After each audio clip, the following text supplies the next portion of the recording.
Oi, tudo bem, gente? Eu sou o Jean Corrêa, violonista de 7 cordas, professor.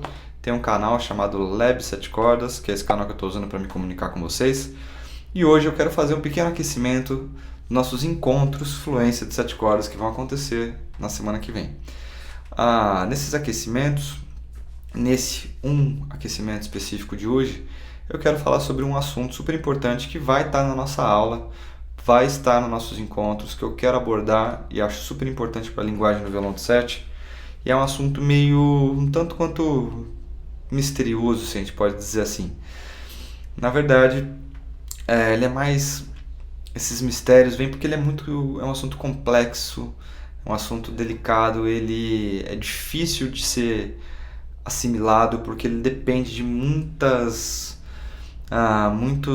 outros fatores que não só aprender a como colocar, aonde colocar, não é só o tempo, ele precisa de sotaque, ele precisa de linguagem.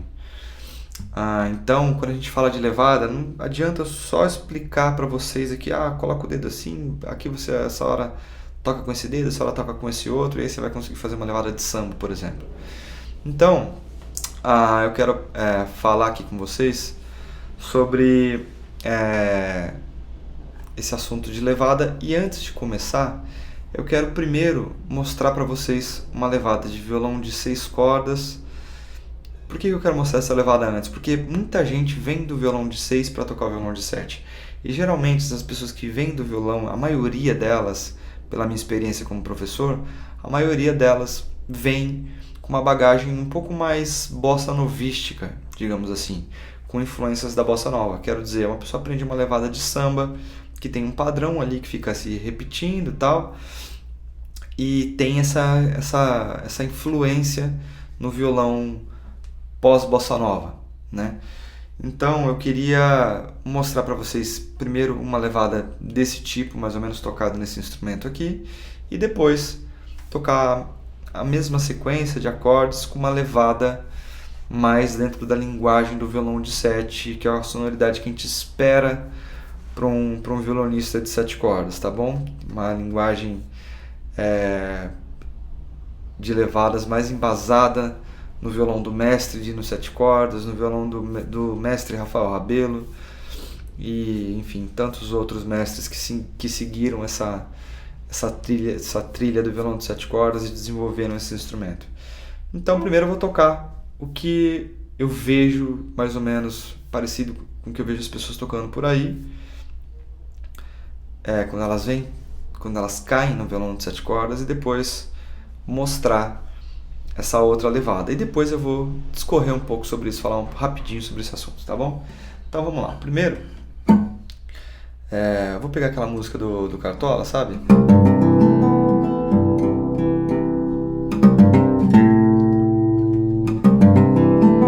Sabe Minha? Vocês conhecem isso?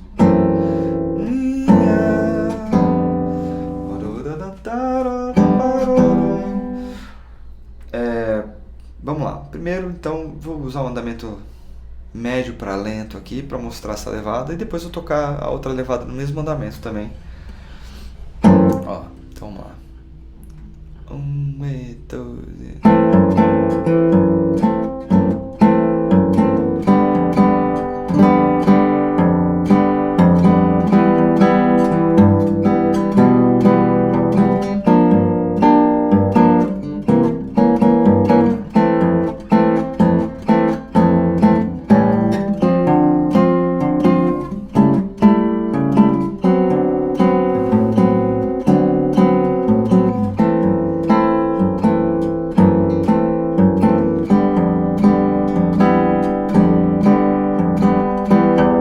beleza.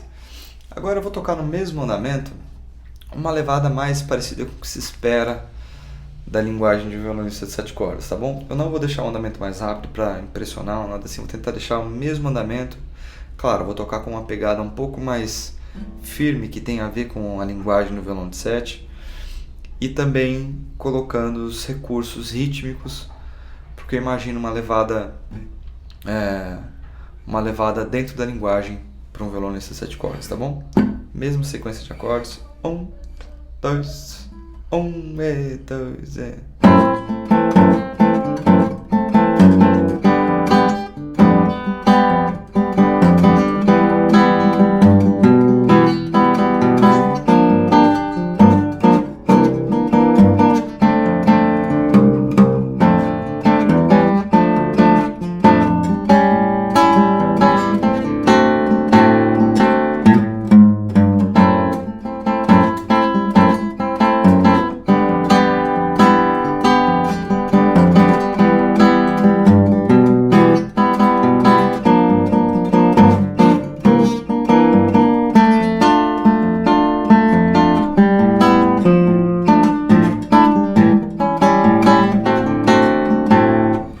Enfim, espero que tenha dado para sentir um pouco essa diferença.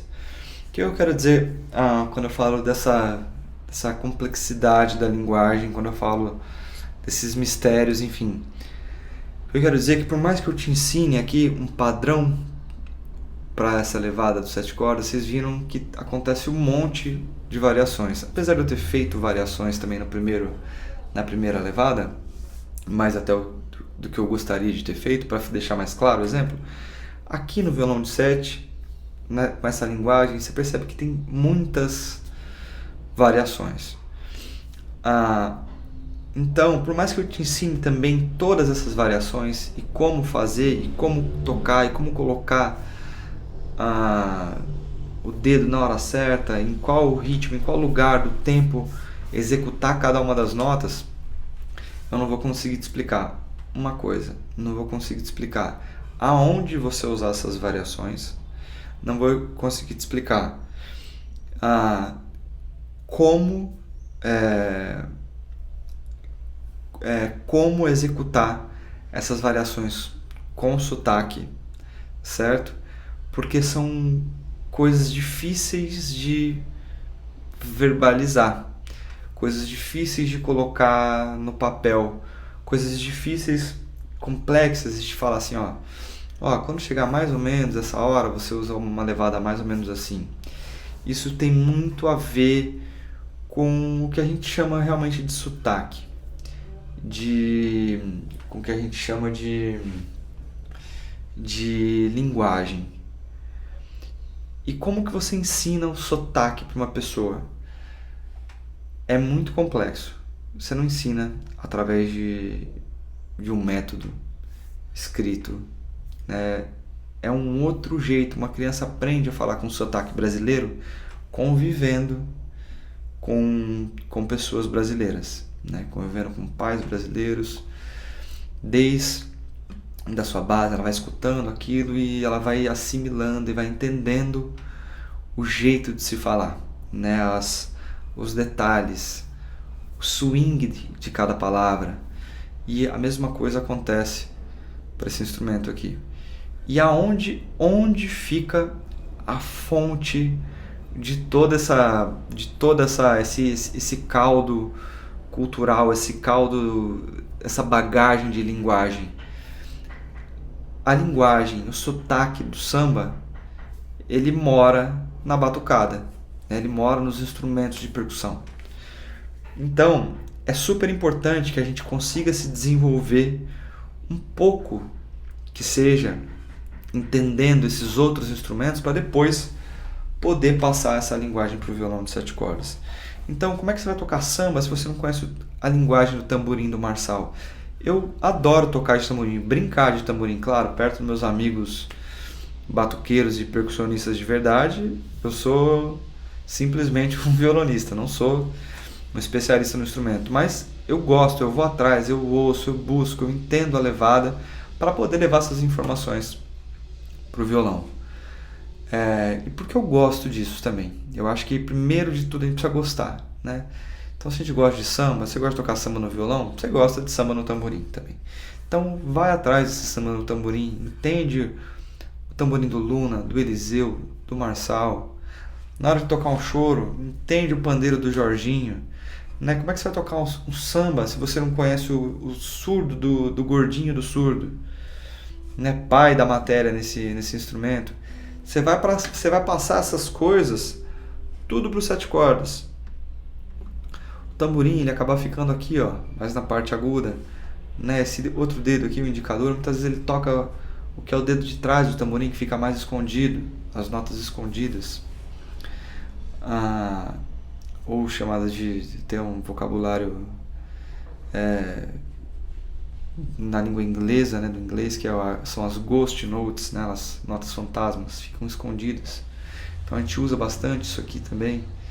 As notas do tamborim a gente esconde, as notas da baqueta a gente destaca, né, as de trás a gente esconde. Né, para quem não sabe, o tamborim se toca com a baqueta e com outro dedo aqui atrás. Tac, tac, tac, tac, tac, tac, tac, tac, tac, tac, tac, tac, tac. Então, você precisa entender isso. O surdo do gordinho, a gente passa aqui pro polegar. Tanta gente que eu vejo tocando polegar antecipado no samba.